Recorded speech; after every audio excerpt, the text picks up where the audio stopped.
When you push on a car to get it moving, common sense tells you that you are the one doing all the work. You're pushing the car and it's moving forward. But physics tells us a different story. In every interaction, there is a hidden partner.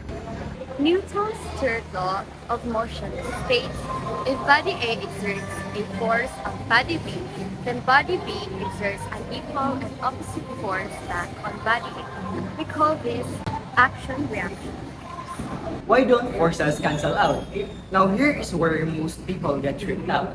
If every force has an equal and opposite reaction, why does anything move at all? Why don't they just cancel each other out to zero? The secret is simple. The two forces in an action-reaction pair act on different bodies. Let's look at the volleyball. Action, your arms made a forward force on the ball, launching it into the air. The reaction, the ball exerts an equal force back on your arms. That's why your arms felt the impact. Because the action is on the ball and the reaction is on your arms. They don't cancel out to see what happens to the ball. You only look at the forces acting on the ball itself. Real world examples, from swimmers to planets. This law is everywhere. Think about a swimmer.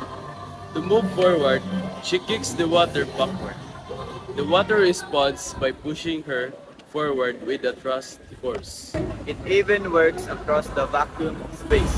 The Earth pulls down on a falling apple with the force of gravity. But according to Newton, the apple is also pulling up on the Earth with the exact same amount of force.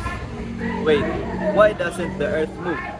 Well, it does, just microscopically. Because the Earth has a massive amount of mass, the same force results in an acceleration so small we can feel it. You might wonder how an object like a wall or a broken down car knows how to push back. Think of it as the atomic level.